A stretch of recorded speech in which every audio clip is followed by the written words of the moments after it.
If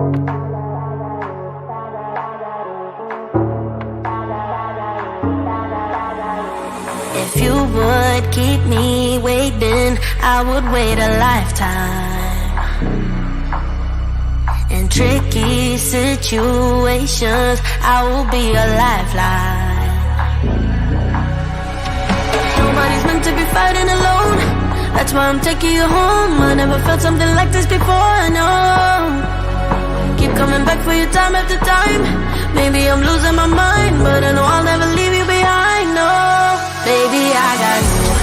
When you feel like falling, I'll be there to prove, yeah, that baby, I got you. No matter the distance, no matter the route, yeah, baby, I got you. When you feel like falling, I'll be there to prove, yeah, that baby, I got you. No matter the distance, no matter the route, yeah, baby, I got you. I got you. I got you. I got you. Baby, I got you. I got you. I got you. Ocean in between us, still I feel your heartbeat. There's something about you, baby, that makes me feel complete. Nobody's meant to be fighting alone. That's why I'm taking you home. I never felt something like this before, I know. Coming back for you time after time. Maybe I'm losing my mind, but I know I'll never leave you behind, no. Baby, I got you. When you feel like falling, I'll be there to prove, yeah, that baby, I got you. No matter the distance, no matter the route, yeah, baby, I got you. When you feel like falling, I'll be there to prove, yeah, that baby, I got you. No matter the distance, no matter the route, yeah, baby, I got you. I got you. I got you. I got you. Baby, I got you. I got you. I got you. I got you.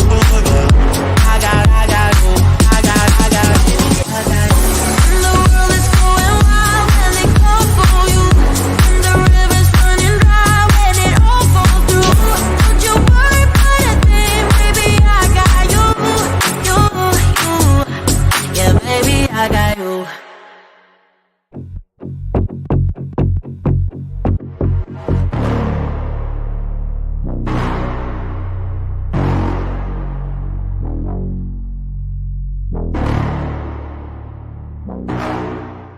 Hello, my royal diamonds. Thank you so much for tuning into the Duchess of Success podcast. Don't forget to hit that like button, subscribe if you haven't, and comment on the video to help the algorithm find us. It is my pleasure to bring you all of the royal tea, honey. And if you would like to donate to the channel, please check out the links in the description box. All of your donations help to keep the channel running. Thank you for your support, and remember, you don't need a crown to be royal. We are all queens.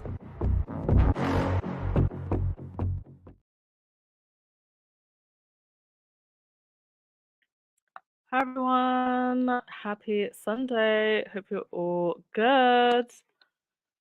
Oh, I think there's a couple of people who I haven't seen for a while here. Resistors, hi. Possessed, hi, how are you? Chief Dill is still loving the song. I still haven't found a song that I love that I want to replace it with.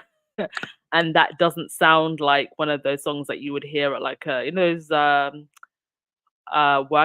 on the bikes in the gym, right? And that's what the last song sounded like, and I had to just do away with it. When I find a nice song to replace that with, I will let you know. Rory said, I'm sitting with my headphones on and making beautiful pictures in another tab as I wait for the podcast to begin. Oh, is it one of the AI images? Oh my gosh, you guys. Vera makes these really nice AI images. I actually need to show them to you. She made a really nice one of me. Thank you so much, Vera. Thank you, Church, and leave for posting the links. Okay, let's get to it because there's a lot to get to. There is a lot to get to, but when is there ever not a lot to get to with this crazy family. Thank you to all of the new subscribers that have joined in the last month. We are now at 38,000 subscribers. Thank you. Despite being demonetized, the channel has still continued to grow and I'm still going to be showing up. So thank you everyone for also showing up for me. Okay, first things first. Oh, my slides have kind of gone all over the place. What's happening here? Okay, so first things first. Yes, before we get into it, I just want to say,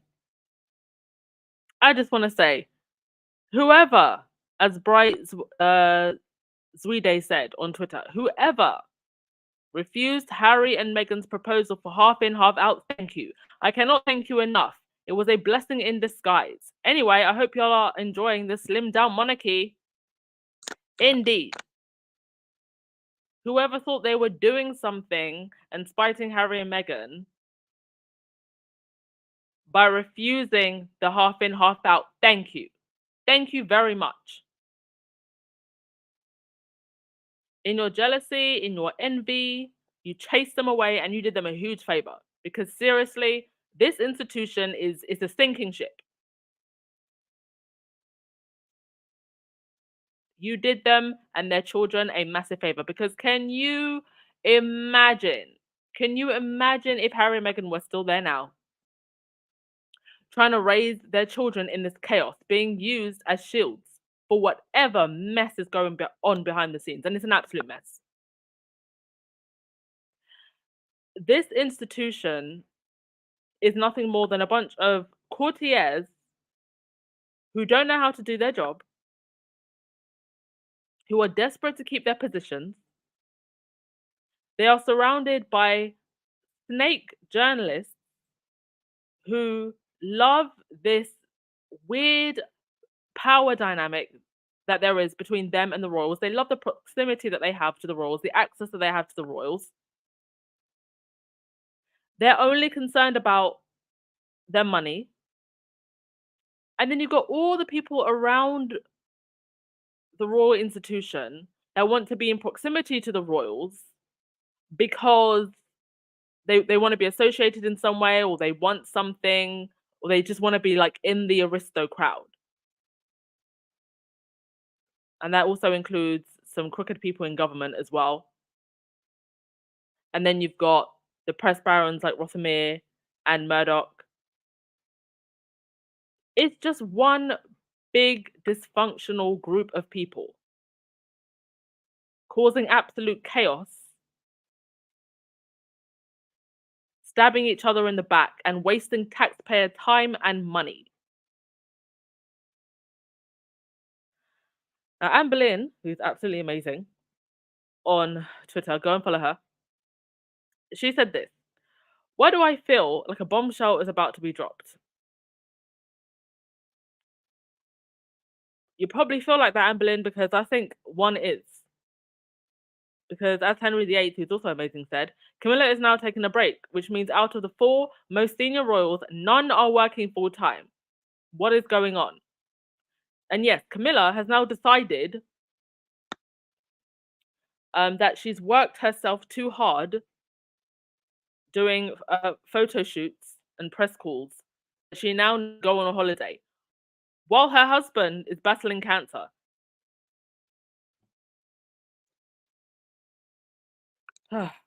And we are on day, 66, 67 of West Kate? We still don't know, but there's some rather interesting theories that are coming out. And at this point, I think all conspiracy theories are fair game. We're going to be conspiracy theorists here now. We're allowed to conspiracy theory. Well, this is a really interesting thread on Twitter. Somebody said, Ivan Moore, William and Kate's PR nightmare has reached such a crescendo, they would obviously share something with the public to make it stop if they could, but they can't. The simple fact is they lied. The cover-up is always worse than the original sin. And somebody responded by saying, what are they lying about? Then Ivan said, don't know. No one does. All we know, if the truth was easy, they'd have done it by now. This exactly. Instead, we had a weird rollout of Kate's surgery, William was meant to be by her side, and then he decided to go party with Tom Cruise and everybody at the BAFTAs, despite not going to the BAFTAs for the last 7 years. And then you finally decide to go to the BAFTAs the year that your wife allegedly has an abdominal surgery, and she hasn't been seen for 2 months. Even before the surgery, she wasn't seen.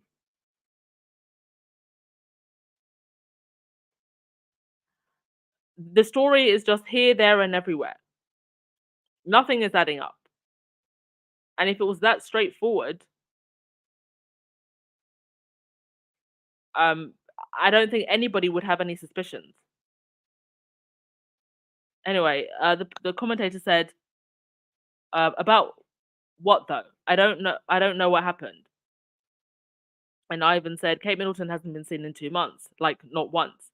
Dude who used to date her sister manages to get killed by a gunshot to the head. William skips his godfather's memorial, and at the last possible minute, shows up the next day with bruises on his neck. Yeah, this exactly. Very, very strange. And now remember when the Daily Mail decided that Meghan wasn't allowed to smile in her car. Mind you, I don't even think those pictures were taken just after Charles's diagnosis, as they said. Apparently, she's not allowed to smile in her car because Charles has cancer. However, despite Charles having cancer and Kate Middleton being ill, Pippa Middleton is on holiday. The Tyndalls are currently in Bahrain for the Formula One. Edward and Sophie went skiing. Eugenie went to Paris Fashion Week. Camilla is now going on holiday, leaving her cancer-stricken husband at home. And William is hanging out with Tom Cruise and celebrities at the BAFTAs. But Meghan wasn't allowed to smile in her car a million miles away in California. The double standards are going to be the end of these people because they thought there could be one rule for one group of people and another rule for Meghan.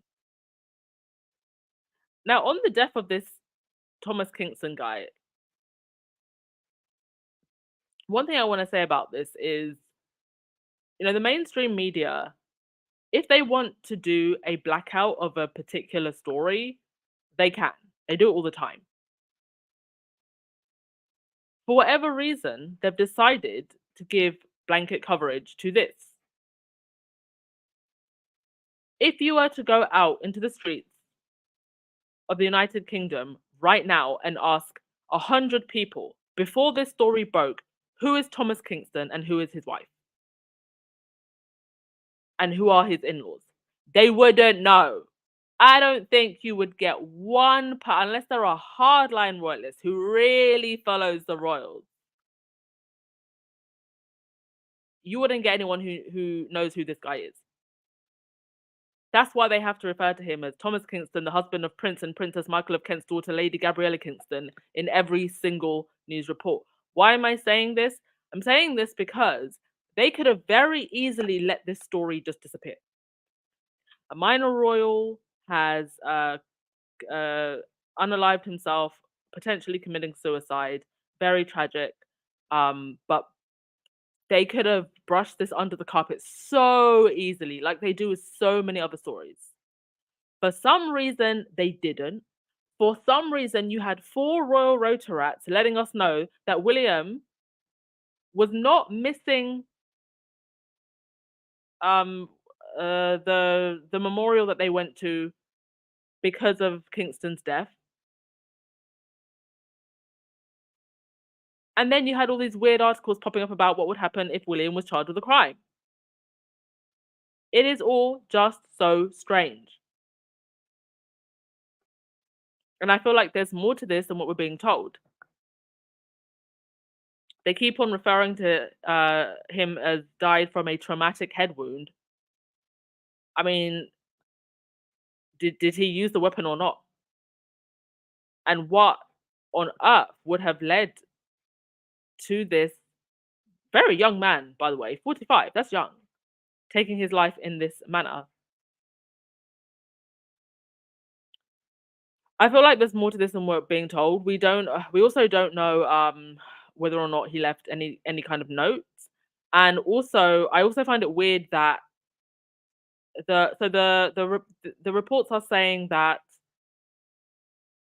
he was found in an outhouse at his parents' place, suggesting he wasn't at the marital home, and that his dad had to force open the door.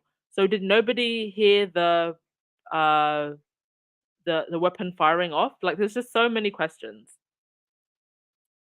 There's another conspiracy actually that's been doing the rounds about whether or not um well, should I say it or should I not say it? Okay, I'm not going to say it for now, but there's a rather interesting conspiracy going around regarding this man, Kate, and William, and that somehow his passing and Kate disappearing could be linked. Um, but yeah, I won't go too much into that for now. Shout out though to the squad, who are the best investigators ever, who found this. Now, those of us who have read Spare, there was this very interesting antidote in part of the book at the bottom here, where it says, "For squirrels and pigeons to cull, there was an old army Land Rover. Willie and the boys smiled. Harold, jump in, drive away, and we'll shoot you. With what? Shotgun. No thanks, we're loading. Either get in and drive, or we shoot you right here. I jumped in, drove away. Moments later, bang, buckshot rattled off the back." That was Harry talking about, I think they had gone hunting or something. And William and his friends had shot at him. And there was this from a very old article in 1994. Pot shut up Prince. London, the Sunday tabloid News of the World, has claimed that Princess Diana confiscated a replica GUN from her elder son Prince William after she found him acting out a shooting of his father Prince Charles. News of the World said, and the princess had given 11-year-old William an air-powered pistol which fires plastic pellets for Christmas. The paper said that days after Prince Charles' security scare in Australia, she found William taking pot shots at his brother Prince Harry, an 8, who was pretending to be their father reading a speech. Well, history is apparently repeating itself, because here we are with William, and I think that's George. Looked like a delightful family picnic. This is what they wanted Meghan to raise her children around. Absolutely not. Well, Vera, you're working on ancient Egyptian mythology and deities. Amazing. Sounds like fun. Colleen, Talk TV, Schofield and guests blaming the Sussex Squad for royal family's plight. That fails to look in the mirror. Indeed. The Sussex Squad, without fail, has changed the dynamics of how royal news is reported, where people get their royal news from, and it has taken power away from the royal rotorats. Wider social media has also done that. The kids on TikTok, the Twitter streets, these YouTube streets. We have one squaddy who has actually grown an Instagram account bigger than the Sun newspaper's account. So that's what they're worried about right now. They're worried that as things get more and more crazy, they continue to lose more and more power. Should have been nice to Meghan. Yes, the royal family is the shambles. Could say that again. Dorothy Ross, I feel like I'm in the middle of a nightmare. Well, we're not in the middle of a nightmare. We're just watching it unfold. Grab your popcorn. Mimi D, I don't think there would be this much drama if Harry and Meghan were still there. I think there would be, and I think that they would be blamed for the drama. Eileen, wishing you a wonderful day as well. All right, next thing.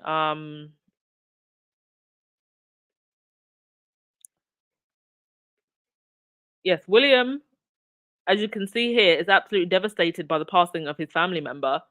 He was, I think these were at the football grounds of Wrexham, and in an effort to minimize the drinking rumors, here he is drinking on the taxpayer's dime. And this is going to count as a royal working engagement. Him visiting a football field. This is what we're paying 100 million a year for. And William's not only just enjoying himself at the sports ground there. You've got Zara and Mike enjoying the Formula One. Oh, and Eugenie's there as well. And Fergie. So I never want to hear again that Harry and Meghan can't mind their business and just carry on with their work. Because all of the other royal family members seem to be having the time of their lives. It's almost as if the world doesn't just stop because of one or two incidences. And here we are, Camilla, going on holiday.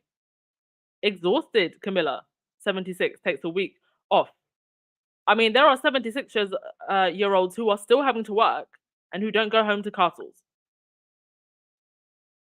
Now, they haven't said where she's going, but she's going. And I don't necessarily think this is just because Camilla wants to go on vacation. I think she could be trying to get out of sight because something big is about to come. And her going leaves William exposed because he's now the only senior working royal who's front and center doing anything. I'm not going to count Anne because she's out here doing 3 million engagements and nobody knows what she's doing. So I'm not going to count her. And I also think she wants to avoid questions about Kate. I don't know that Camilla has actually said anything about Kate or her condition. Not even she's doing well or anything. I haven't heard anything. And the readers of the Daily Mail, usually quite the monarchists, aren't impressed at all. Exhausted. She doesn't know the meaning of the word. There are women working long hours each day and looking after their family for years. No sitting back after a week to enjoy a week in the sun. To me, it proves how much these pampered people are so far of us ordinary people who work crippling hours in some cases and can barely afford to keep warm and feed themselves. I don't see any of them in food banks queuing for a tin of beans. I've said it before, the condition of the United Kingdom and the way things are getting more and more difficult for people, that is going to contribute to the royals getting more criticism and becoming less and less popular. Because see some of the other comments. Republic required. Must be a knife to jet off last minute via private jet to somewhere sunny.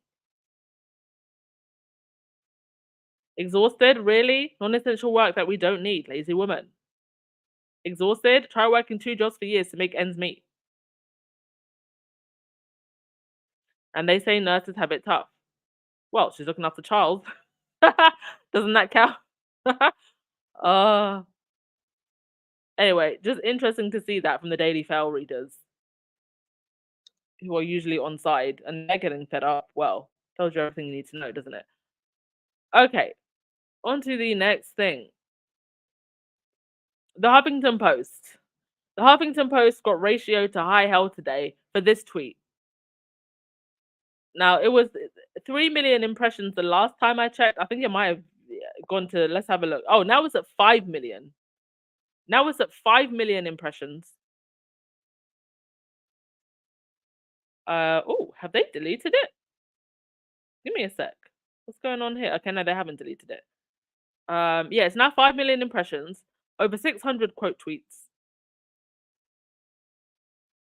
And I don't know how many comments, but it was okay. So it was 1.2 thousand comments the last time, or when I screenshotted this.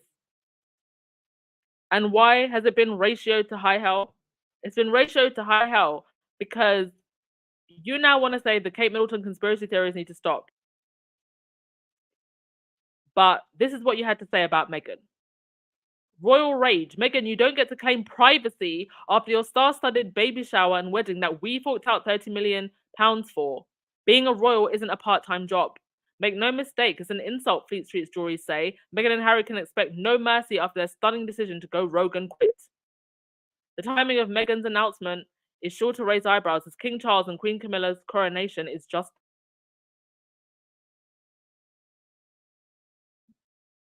the Kate Middleton conspiracy theories need to stop. Let me just say, whether or not you like Kate Middleton, that a future queen of the realm of the United Kingdom has suddenly gone missing is news. And it's something that needs to be looked into. If okay, let me not say that. Kate Middleton is, as Meghan was, entitled to privacy. And I'm glad that we finally know what privacy is. Because for the last 6 years, we haven't known. But given the circumstances, people are allowed to ask questions. And this isn't necessarily even about Kate. It's about this institution that nobody trusts and, quite frankly, has no reason to trust. If this was as cute as Daisy's institution that was nice and loving, would anybody be asking questions? No, they wouldn't be. It's not that we're disrespecting Kate's privacy. It's just that we know what this institution is like and we know the way that Meghan was treated. So please miss me with that, oh, we shouldn't be conspiracizing. We shouldn't be conspiracizing. We're not allowed to have conspiracy theories about the British monarchy. The British monarchy. Please sit down. Take several seats and sit down. This British monarchy. I mean, this was the front page of the Mirror back in the day. So Huffington Post, take several seats. By the way, the lady that wrote this article is a black woman, Ruth Samuel. Ruth Samuel that once wrote an article saying the strong black woman stereotype is dangerous. And now here she is. She's taken a paycheck for the Huffington Post. And instead of actually maybe calling out the part Kate Middleton had to play in bullying Meghan, allowing falsehoods like Meghan made Kate cry be front page news and not correcting it,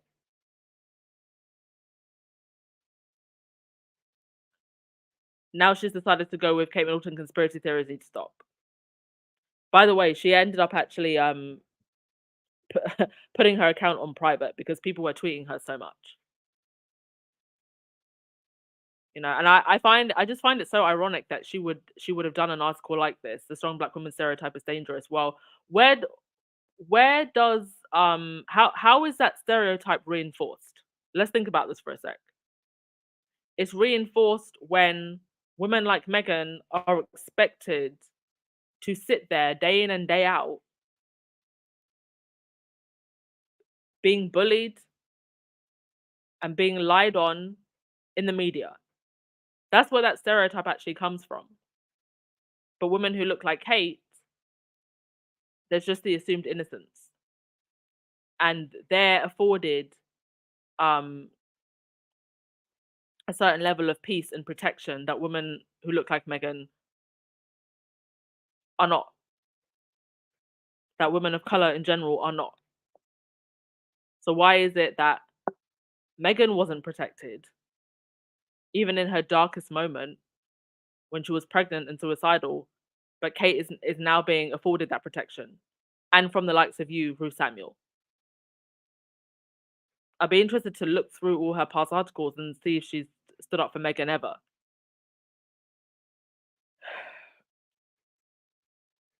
And it's not just the tweet from the Huffington Post that is getting ratioed to hell. You had this one with Victoria Newton, the Sun editor, who co-signed that disgusting article by Jeremy Clarkson. You had this one, Victoria Matter, who What was it she said about Meghan once? I think she actually got banned from some American TV shows because she said something that was just so awful. I can't remember exactly what it was. I think it was 2 clicks away from trailer trash or something like that. She said about Meghan. Both tweets um with a video clip from her and the other Victoria, both Victorias, being ratioed. Why? Because people are starting to see past this. People are starting to see past the smear campaign and the lie. Meghan was alive for 35, 36 years before she ever stepped into this institution, and all of a sudden she's a big bad wolf. How? To the point where they had to pay people off, or they tried to pay people off to lie about her. I think they tried to give Simon Rex, that actor, what was it, $70,000 to say that he had slept with Meghan. And so what if he had? Let's assume for a second that that was true. What is criminal about a grown woman having consensual intercourse with a man? And why is that worse than this? Oh, yes, Andrew. Back on the front pages today, Andrew faces fresh court bombshell. I feel like every new moon, Andrew faces fresh court bombshell. I honestly think that they've actually just put this on the cover just as a distraction. Like, let's just distract them with Andrew because it's not like anything's going to be done about Andrew. Right, let me get your comments and then we'll get to this article in the Telegraph about one of the future king's men. Granted, who knows if he'll even become future king, because the way things are going, by the time William is ready to take the throne, unless Charles is a lot more ill than what we know.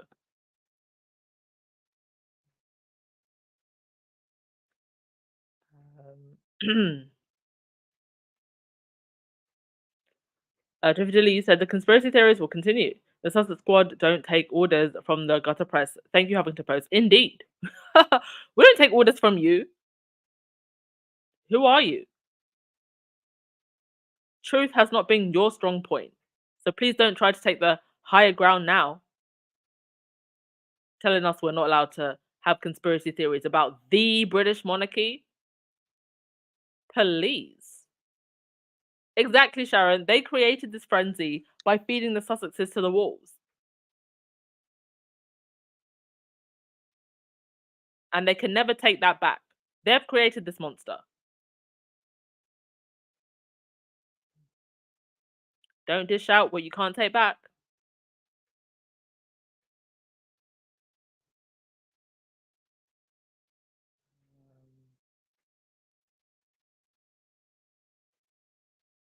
Like I said, did this woman just start protecting her tweets? It seems like it. Seems like it.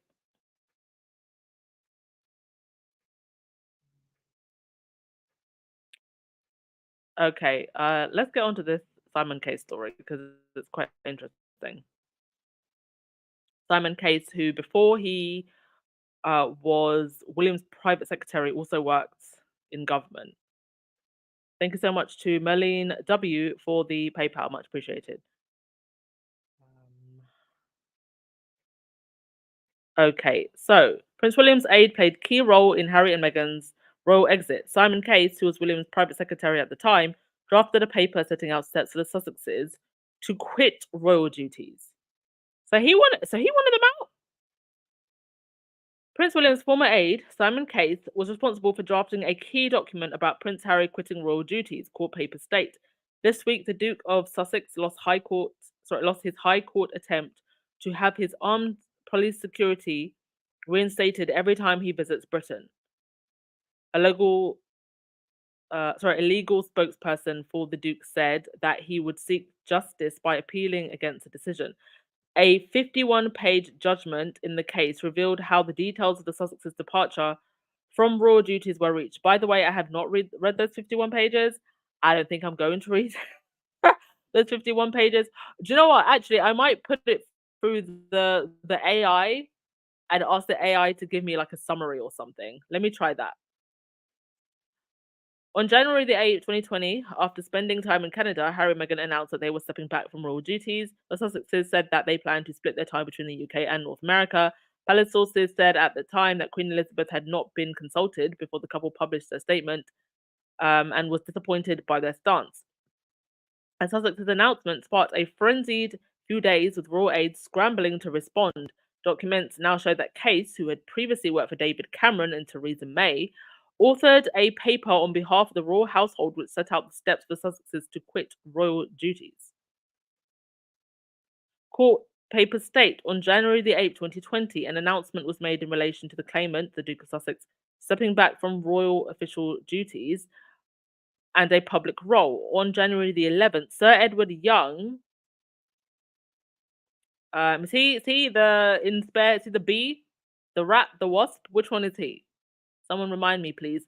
Sir Edward Young, the late Queen's private secretary, emailed the claimant with a draft paper, which was largely the work of Simon Case, concerning the detailed arrangements to give effect to the announcement. Following a meeting at Sarandom on January the 13th, 2020, what the claimant describes as an agreement of sorts was reached, which has been described in the media as the Sarandon Agreement.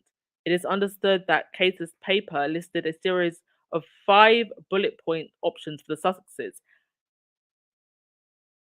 Harry wrote it. By the way, he wrote those 5 bullet points, or whatever it is that he wrote, knowing full well that the actual plan by the courtiers and the press was just to destroy this couple, destroy Meghan, have Harry crawling back to the UK, tail between his legs,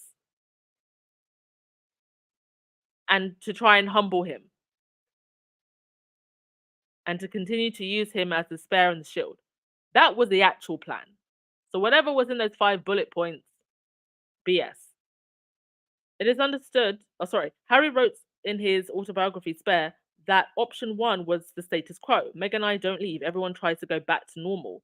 Normal, of course, is dysfunction in that family. Option 5 was full severance and no royal role, no working for Granny, and a total loss of security. Option 3 was somewhere in between, closest to what we'd originally proposed. But Harry went on to describe the entire meeting as a fix because an aide got up after nearly an hour of debating the options, handing out a draft of a statement the palace would soon be releasing, announcing implementation of option 5. Harry adds, in other words, the fix was in this whole time. The summit was just for show. Of course. When is anything in this family for real? It's all for show.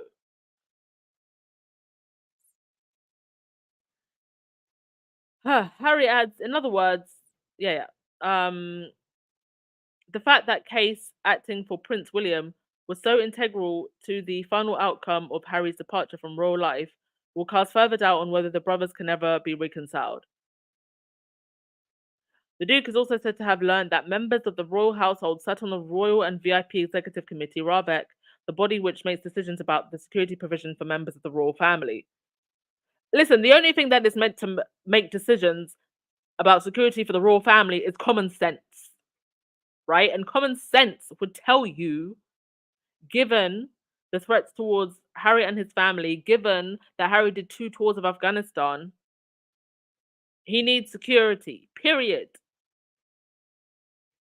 An insider said Case wasn't always on the RAVEC, but at this time, he was there to do a job for the royal household as an institution. Very few people know the amount of delegated power the household wields on RAVEC. Case was a professional technocrat with a gift for navigating the awkward integrity of a situation and getting a desired result. That's a hell of a lot of words to say that he's a very cunning snake. Following his stint in the palace, Case, now 45, damn, that's a hard-looking 45, returned to Whitehall and was appointed cabinet secretary and head of the civil service in 2020. This is who you got in office, y'all. For Harry and Meghan, their breakaway from royal duties meant restrictions on their right to police security every time they returned to visit Britain. They were trying to blackmail them. Ravek instead created a bespoke arrangement with access to security assessed on a case by case basis, provided they gave at least 28 days' notice on each trip. Ridiculous, giving you 28 days' notice. Harry fought the decision, which his legal team arguing that he remained the fifth in line to the throne and that the threat level would not decrease merely because he was no longer a full-time working royal of the royal family. Exactly. In a High Court judgment this week, Mr. Justice Lane dismissed the Duke's application for judicial review, saying that the evidence shows no irrationality or other unlawfulness in the decision making. Lane ruled that the bespoke process for the Duke's security entitlement was and is legally sound. A legal spokesperson for the Duke said he would appeal against the decision. Good for Harry. Well, there you go. All the King's men. Case, Christian Jones, and Jason Knopf. We're going to hear more about these three. There's Kate raising a glass of bugs, dead bugs, by the way. This was at one of the COP events. Who wants to bet Christian Jones or Jason Knopf or Simon Case has been tasked with making sure that Kate doesn't cause any trouble? The smartest thing that Kate can do right now is throw this entire institution under the bus. That is the only way that she's going to survive. There's no other way. And if there is any other way, somebody please let me know in the comment section. Because it's either, if she doesn't throw this institution under the bus, the institution will crush her. If she plays her cards right, she can still get some sympathy, because all she has to do is put on them tears, some sympathy, none of which she deserves, mind you, from the public. And she can very easily play victim. She can very easily evoke the memory of Diana. Oh, look, they're doing it to another royal woman. Do I think that she has the backbone for that? No. But am I lying? Is there a lie in what I've said?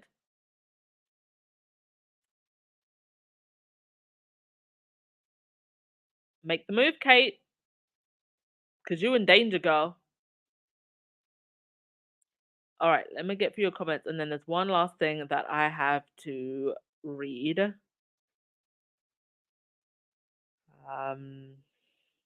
Hi for just joining us. Don't forget to hit that thumbs up button and subscribe.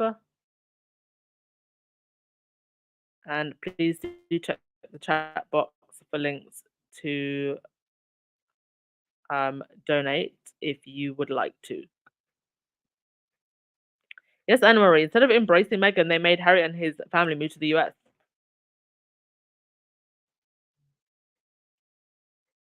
Yes, Jocelyn, what comes around goes back around. Elaine, you said, just wondering, if Charles suddenly abdicates, could that suggest William is facing serious charges and as the new monarch, he can't be arrested? I don't even think that William can be arrested now. I don't think he can.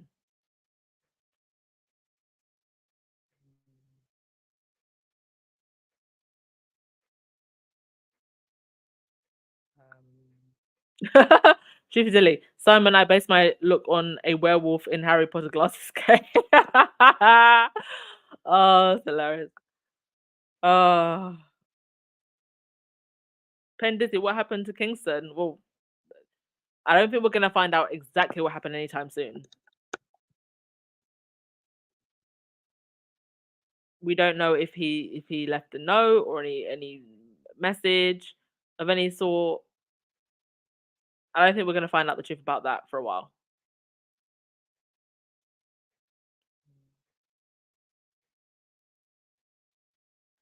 All right. One last thing that I wanted to read was this from Byline. Just give me a sec. Get it up on my phone because this is quite interesting. I was surprised that Harry is going to be, or Harry and Elton John and everybody else still fighting this um, this phone hacking case, that they will be allowed to see unseen files from the Leveson inquiry, and this had to be approved by ministers, and it has been, and they tend to be, or they tend to sway towards the government. So it's very surprising they've allowed this. Okay, give me a sec, folks. My phone isn't loading this article, so I have to open it on my computer instead. One moment. But do you all remember when Jeremy Clarkson wrote that?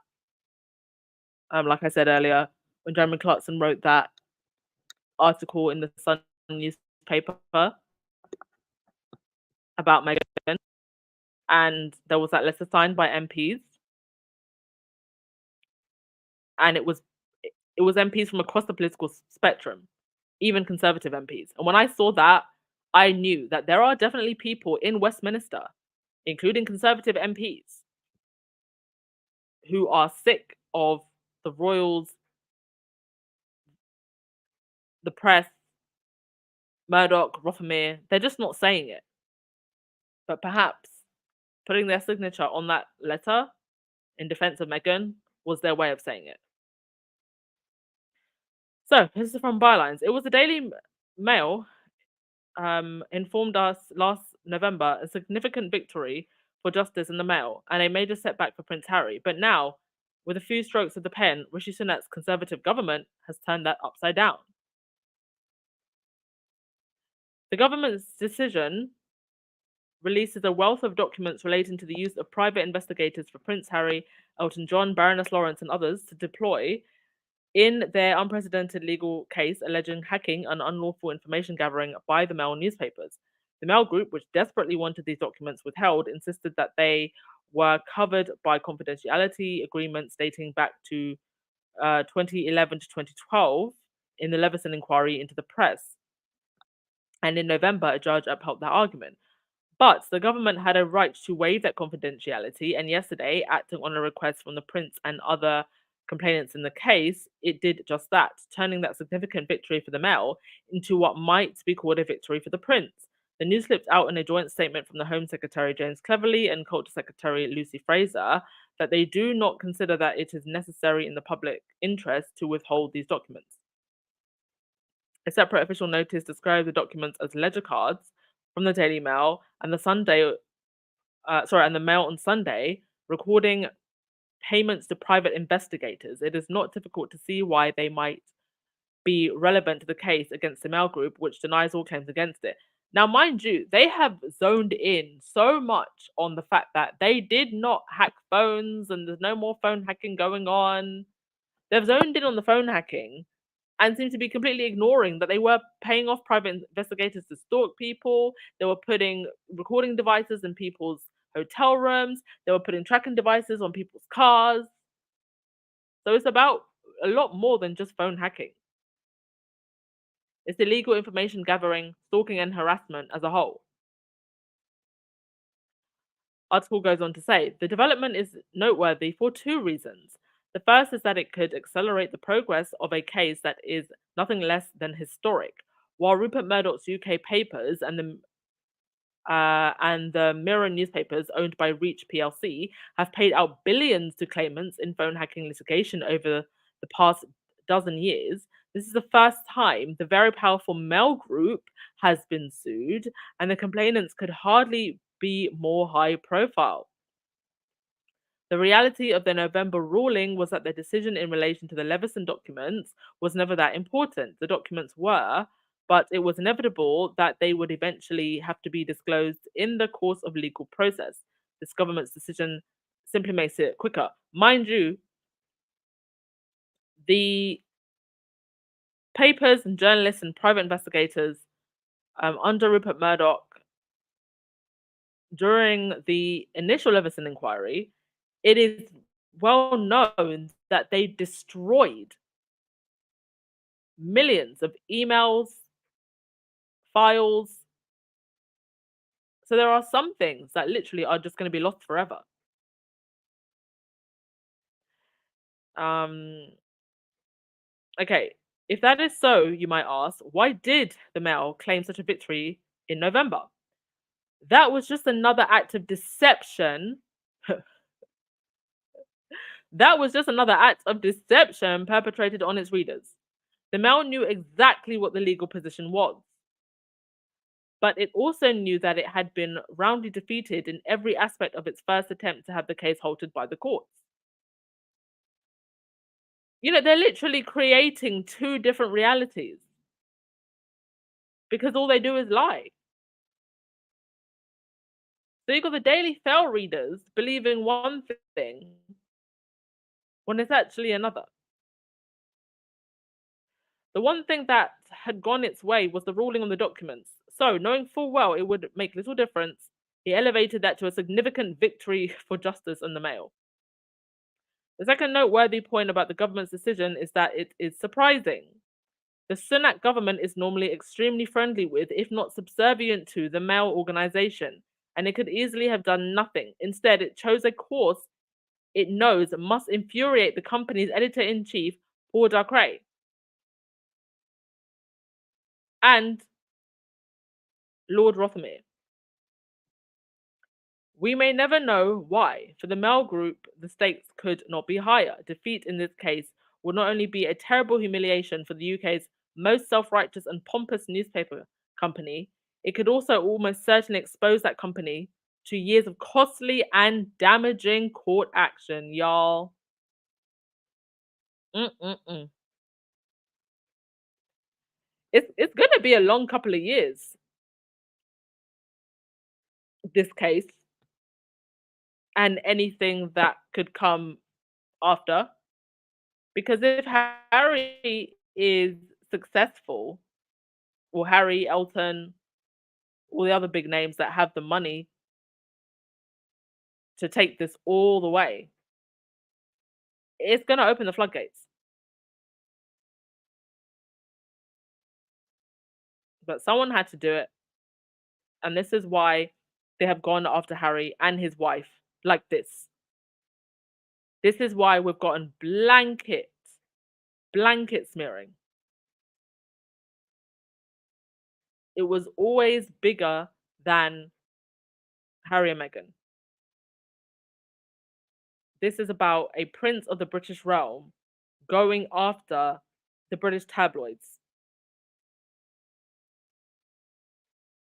The British tabloids that are arguably more powerful than government.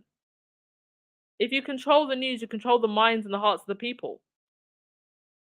And they control a significant portion of the British public and have caused so much negative influence. Rupert Murdoch and Jonathan Rothermere. Where's that picture I always have? Do I still have it or did I? Oh yeah, here we go. These people. Oh, okay. I've gone on we're coming to an hour now, so I'm sorry. I'm not going to take calls. But I do want to do a call in at some point. My apologies. It's getting late here. It's a Sunday and I want to be fresh for Monday.